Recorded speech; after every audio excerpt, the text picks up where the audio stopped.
मेरे प्रिय विद्यार्थियों, आज मैं आपके समक्ष प्रस्तुत हूँ एक नए विषय पर परिचर्चा करने के लिए।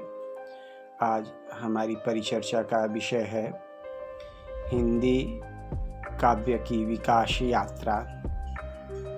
जैसा कि हम सभी जानते हैं कि परिस्थितियों में आए परिवर्तनों के कारण मानव जीवन प्रभावित होता है। उन परिवर्तनों के बीच अस्तित्व बनाए रखने और परिस्थितियों के विरुद्ध संघर्ष करने के लिए मानसिकता में परिवर्तन करने की ज़रूरत होती है। इसलिए युग के परिवर्तनों के साथ ही मनुष्य की प्रवृत्तियों में भी परिवर्तन होता है। सामाजिक धरातल पर अलग अलग वर्ग का वर्चस्व, प्रतिनिधित्व और सह अस्तित्व होता है। एक ही युग के अंतर्गत कई तरह की प्रवृत्तियों और विचारधाराओं का अस्तित्व बना रहता है।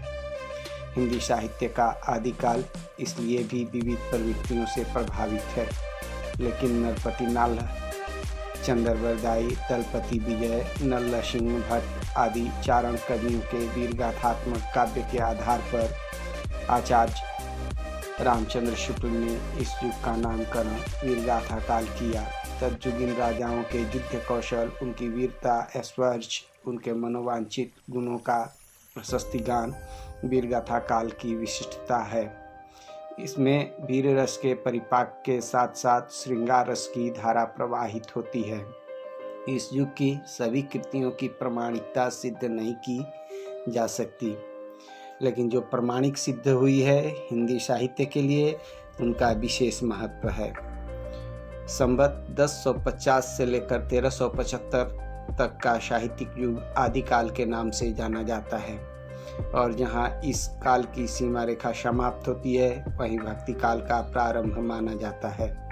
लगभग 400 वर्षों तक अर्थात संवत 1700 तक मुख्यतः भक्ति रस का अभिसिंचन बना रहा। कुछ विद्वान इस भक्ति को भारत की पराजित मनोवृत्ति का परिणाम मानते हैं, लेकिन वास्तविकता यह है कि आदिकाल में सिद्धों एवं नाथों द्वारा भक्ति चेतना की प्रवाहित अंतर्धारा एवं सामयिक परिस्थितियों ने उस युग में भक्ति की धारा को मुख्य धारा बनाने में योगदान दिया था। भक्ति काल की विविध शाखाओं के उद्गम के मूल में एक अविच्छिन्न सांस्कृतिक व धार्मिक भावना विद्यमान थी, और अनुकूल अवसर पाकर वह प्रस्फुटित हो सकी। यह तो निर्विवाद रूप से सत्य है कि दक्षिण की भक्ति धारा ने ही उत्तरी भारत में सगुण भक्ति का बीजारोपण किया, और वह उपासना भेद के अनुसार कृष्ण भक्ति धारा व राम भक्ति धारा नामक दो प्रमुख धाराएं मानी गईं। दूसरी ओर बौद्ध धर्म के ध्वंसावशेषों, सिद्धों व नाथों के प्रभाव के प्रतिक्रिया स्वरूप निर्गुण धारा भी देश में प्रारंभ हो गई, जिसके दो भेद ज्ञान मार्गी शाखा व प्रेम मार्गी शाखा हुए। संपूर्ण भक्ति काव्य तत्जुगीन परिस्थितियों एवं परंपराओं से प्रेरणा ग्रहण करके ही विकसित हुआ। ज्ञान प्रधान साधना को समन्वित काव्य धारा के साथ, जिसमें कबीर, रैदास, नानक, सुंदरदास ज्ञानाश्रयी शाखा की संज्ञा दी गई, तो प्रेम प्रधान आध्यात्मिक काव्य की सर्जना करने वाले जायसी, मंझन, कुतुबन आदि सूफी मत के साधकों को प्रेमाश्रयी शाखा के अंतर्गत रखा गया। राम भक्ति शाखा के सबसे महान कवि के रूप में तुलसीदास और कृष्ण भक्ति शाखा के उत्कृष्ट कवि के रूप में सूरदास की अमर कृतियाँ सामने आईं। इस युग में महिला रचनाकार के रूप में मीरा ने भी अपनी विशिष्ट पहचान बनाई। इन महाकवियों की उत्कृष्ट कृतियों के कारण भी भक्ति युग को स्वर्ण युग की संज्ञा दी गई है।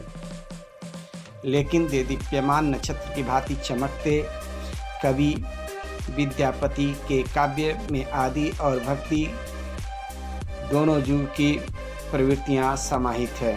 रीति का अर्थ विशिष्ट पद रचना है। काव्य के विभिन्न अंगों के विवेचन ग्रंथों को रीति शास्त्र कहते हैं। रीति संप्रदाय में रीति को काव्य की आत्मा कहा गया। रीति रात्मा काव्यस्य, इससे कला में निखार आया और श्रृंगार रस की प्रधानता हो गई। काव्य लक्षणों में बदकर रचना करने वाले रीतिबद्ध कवि कहलाए, और इसे मुक्त होकर लिखने वालों को रीति मुक्त कवि की संज्ञा दी गई। रीतिबद्ध कवियों में केशव देव, मतीराम पद्माकर आदि मुख्य हैं, तो रीति मुक्त कवियों की परंपरा में घनानंद ठाकुर, बोधा आदि के नाम उल्लेखनीय हैं। इन प्रवृत्तियों के अतिरिक्त प्रबंध काव्य की परंपरा में चंद्रशेखर, जोधराज, सूदन आदि कवि आते हैं। इनके अतिरिक्त नीति और ज्ञान संबंधी काव्य लेखन में वृंद, गिरिधर, घाघ, बैताल, भगवत, रसिक आदि कवियों ने भी अपनी पहचान बनाई। जाहिर है इस काल में अन्य प्रवृत्तियां भी जीवित रही, लेकिन रीति और श्रृंगार परक रचनाओं की प्रमुखता के कारण इस युग की मुख्य काव्य धारा को रीति और श्रृंगार के अंतर्गत समाहित करके देखा गया। अंग्रेजी शासन की स्थापना और उसके विकास से लेकर पतन तथा स्वराज्य प्राप्ति से लेकर आज तक के कालखंड को आधुनिक काल के रूप में जाना जाता है। इस कालखंड में राजनीति, धर्म और सामाजिक स्तर पर कई आंदोलन हुए। नवीन शिक्षा, वैज्ञानिक आविष्कार, नवजागरण और राष्ट्रीय चेतना के अभ्युदय के साथ भारतीय जनमानस में एक नवीन चेतना का अभ्युदय हुआ। इस युग को बहुमुखी आंदोलनों, विचारधाराओं से होकर गुजरना पड़ा, इसलिए सर्वाधिक साहित्यिक अवधारणाओं, आंदोलनों और यंत्रों की उपलब्धता के कारण इस युग में गद्य ने अपना वर्चस्व स्थापित किया। रामचंद्र शुक्ल ने गद्य के बहुमुखी विकास की दृष्टि से इस युग को गद्य काल की संज्ञा दी है, लेकिन जनमानस के बदलते यथार्थ और उसकी प्रवृत्तियों को हिंदी काव्य ने विविध रूपों में उसकी सफल अभिव्यक्ति की है। इसलिए इस युग की कविताओं को अध्ययन की सुविधा के लिए मुख्यतः 4 खंडों में विभाजित किया जाता है। पहला भारतेंदु युग, जो 1850 से 1900 तक माना जाता है। दूसरा द्विवेदी युग, जो 1901 से लेकर 1915 ईस्वी तक माना जाता है। तीसरा छायावाद युग, जो 1916 से लेकर के 1935-36 तक माना जाता है। चौथा प्रयोगवाद और नई कविता 1943 से लेकर वर्तमान समय तक। अंग्रेजों के शासन के कारण भारतवासियों की तबाही तथा पाश्चात्य सभ्यता का अंधानुकरण की प्रवृत्ति के विरोध में भारतेंदु हरिश्चंद्र ने कविता के माध्यम से जिहाद छेड़ा और उनकी मित्र मंडली के प्रेमघन, प्रताप नारायण मिश्र आदि कवियों ने उनका साथ निभाया। इन कवियों के प्रभावशाली नेतृत्व का संचालन भारतेंदु ने ही किया, इसलिए इस युग के सर्वाधिक प्रभावशाली व्यक्तित्व के नाम पर इस कालखंड का नामकरण भारतेंदु युग रखा गया। मनुष्य के जागरण का सांस्कृतिक इतिहास इस युग की कविताओं का विषय बना। सामाजिक विद्रूपताओं, देश प्रेम, मातृभाषा प्रेम पर आधारित कविताओं ने भारतीय मानस को अपनी स्थिति से अवगत कराया और उसे अपने वर्तमान पर सोचने को विवश कर दिया। भारतेंदु युग से प्रेरणा ग्रहण कर द्विवेदी युग की काव्यधारा ने मानववादी दृष्टिकोण का विकास किया। महावीर प्रसाद द्विवेदी ने इस युग की काव्य भाषा को संस्कार दिया, इस युग की कविता को दिशा निर्देश दिया और हिंदी भाषा में सक्षम रचनाओं को सामने लाकर विकास के अवरोधक तत्वों को किनारे कर दिया।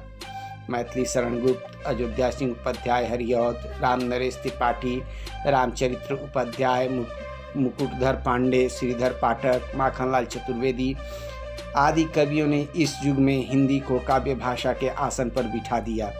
ब्रजभाषा का स्थान हिंदी खड़ी बोली की रचनाओं ने ले लिया। सरस्वती पत्रिका के माध्यम से द्विवेदी जी ने यह सिद्ध कर दिया कि हिंदी में गद्य काव्य दोनों का ही सफलतापूर्वक लेखक द्वारा लेखन संभव है।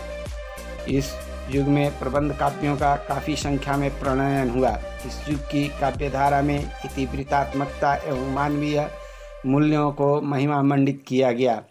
एक ओर सामाजिक समस्याओं के समाधान प्रस्तुत किए गए, तो दूसरी ओर राष्ट्रीय भक्ति की भावना को जगाने का प्रयास किया गया। प्रकृति चित्रण के बजाय नैतिकता को महत्व दिया गया। काव्य में जनजीवन का स्पंदन दिखाई पड़ने लगा। द्विवेदी युग की पृष्ठभूमि पर छायावादी काव्यधारा ने प्रकृति के साथ रागात्मक संबंध स्थापित कर चित्रमयी भाषा में मनोरम रूप एवं भाव उपस्थित करने में सफलता पाई। कवियों ने अनुभूति, भावना एवं कल्पना को प्रधानता दी। प्रकृति ने विस्मय और सौंदर्य को आत्मसात किया। साहित्यिक रूढ़ियों और वर्जनाओं से अपनी कविता को मुक्त कर इस युग के कवियों ने छंदों के बंधन से अपने को मुक्त किया। अज्ञात प्रिय के प्रति प्रेम विह्वलता और तम के पर्दे में उनके आगमन की प्रतीक्षा करने के क्रम में काव्य रहस्यवादी बन गया। स्थूल की जगह सूक्ष्म अनुभूति और उसकी प्रतीकात्मक संकेतात्मक अभिव्यक्ति के कारण कविता पहले से ज़्यादा कलात्मक हो गई, लेकिन सहजता के अभाव में सामान्य जन के लिए यह अबूझ बन गई। प्रसाद पंत, निराला और महादेवी वर्मा ने इस युग की कविता को ऊंचाइयां प्रदान की और राम कुमार वर्मा, नरेंद्र शर्मा, सियाराम शरण गुप्त, भगवती चरण वर्मा, केशरी, जानकी वल्लभ शास्त्री आदि कवियों ने अपनी लेखनी से कविता को विस्तार दिया। लक्षणा और व्यंजना प्रधान छायावादी काव्य भाषा ने काव्य कला के लिए मुहावरे को पुष्ट किया। इस मुहावरे को चुनौती देने के लिए साम्यवादी जीवन दर्शन से संबद्ध नारा कला सामाजिक परिवर्तन का हथियार है सामने आया। सन 1736 ईस्वी में क्षमा करेंगे, सन 1936 ईस्वी में भारतीय प्रगतिशील लेखक संघ का अधिवेशन हुआ और उसमें कला को सामाजिक परिवर्तन के रूप में स्वीकृति मिल गई। जीवन की विषम परिस्थितियों से पलायन के बजाय उसे चुनौती देने के लिए जिस काव्यधारा का प्रणयन हुआ उसे प्रगतिवाद की संज्ञा दी गई। साम्यवादी विचारधारा से प्रभावित इस काव्य आंदोलन में शोषक वर्ग के प्रति अपने आक्रोश की अभिव्यक्ति के साथ तमाम सामाजिक रूढ़ियों को उखाड़ फेंकने का आह्वान भी किया गया। उसने शोषित दलित के प्रति अपनी प्रतिबद्धता और सहानुभूति को दर्शाया। प्रकृति के उपासक कवि पंत ने अपनी कविताओं का स्वर बदल दिया। निराला, दिनकर, भगवती चरण वर्मा के अतिरिक्त शिवमंगल सिंह सुमन, रामेश्वर शुक्ल, अंचल, नागार्जुन, मुक्तिबोध, रांगेय राघव, भवानी प्रसाद मिश्र, गिरजा कुमार माथुर, महेंद्र भटनागर, शमशेर बहादुर सिंह आदि ने प्रगतिवादी कविता आंदोलन को संबल प्रदान किया। प्रगतिवादी कविता के बाद प्रयोगवादी कविता का आंदोलन 1943 ईस्वी में अज्ञेय के तार सप्तक के संपादन से आरंभ हुआ। इसमें मुक्तिबोध, नेमीचंद्र जैन, भारत भूषण अग्रवाल, प्रभाकर माचवे, गिरजा कुमार माथुर, रामविलास शर्मा तथा अज्ञेय की कविताएं संकलित थी। वैचारिक नयापन के बजाय शिल्पगत नयापन पर नए नए प्रयोगों के कारण इसका नामकरण प्रयोगवाद हुआ। इस आंदोलन के समानांतरण ही पटना से नलिन बिलोचन शर्मा, डॉक्टर केसरी कुमार तथा नरेश ने नकेनवाद आंदोलन का सूत्रपात किया। 1951 के आसपास अज्ञेय का दूसरा सप्तक सामने आया, जिसमें भवानी प्रसाद मिश्र, शकुंतला माथुर, हरिनारायण व्यास, शमशेर बहादुर सिंह, नरेश मेहता, रघुवीर सहाय, धर्मवीर भारती जैसे कवियों की रचनाएं सामने आई। यहीं से कुछ आलोचक नई कविता का आरंभ मानते हैं। सन 1953 में निराला के नए पत्ते के प्रकाशन और सन 1954 में डॉक्टर जगदीश गुप्त और रामस्वरूप चतुर्वेदी के संपादन में नई कविता का प्रकाशन हुआ। लक्ष्मीकांत वर्मा, जगदीश गुप्त, केदारनाथ सिंह, सर्वेश्वर दयाल सक्सेना, कुंवर नारायण, विजय देव नारायण शाही आदि कवियों ने इस आंदोलन को और मजबूती प्रदान की। नई कविता ने प्रगतिवाद और प्रयोगवाद की यथार्थोन्मुखी चेतना को समाहित कर अपना विकास किया। यथार्थ की कटुता, व्यंग और विरोधाभास के कारण नई कविता ने मध्यम वर्गीय जीवन के यथार्थ को वाणी दी। वह विघटित होते जीवन मूल्यों की जगह नए जीवन मूल्य की तलाश करती है। यह आंदोलन अभी समाप्त भी नहीं हो पाया कि सन 60 के बाद काव्य आंदोलन के नए नए दावे सामने आने लगे। कविता, पाक्षिक कविता, अस्वीकृत कविता, ठोस कविता, प्रतिबद्ध कविता, श्मशानी कविता, जनवादी कविता जैसे कई नामों से आंदोलन आए और अतीत को समर्पित हो गए। इनका मूल्यांकन अविशेष है। कविता आंदोलन वस्तुतः सन 60 के बाद से अराजकता का शिकार है, इसलिए सन 60 के बाद की कविताओं का साठोत्तरी कविता के रूप में पहचान करने की ज़रूरत है। अभी कई नए चेहरे कविता के क्षेत्र में पहचान बनाने की दिशा में सक्रिय हैं। समकालीन कविता ने अपने को सामाजिक संदर्भों से जोड़ने में सफलता पाई है, लेकिन कविता तब तक पारंपरिक शिल्प विधान को स्वीकार नहीं करती, तब तक लोकमानस का कंठहार नहीं बन सकती।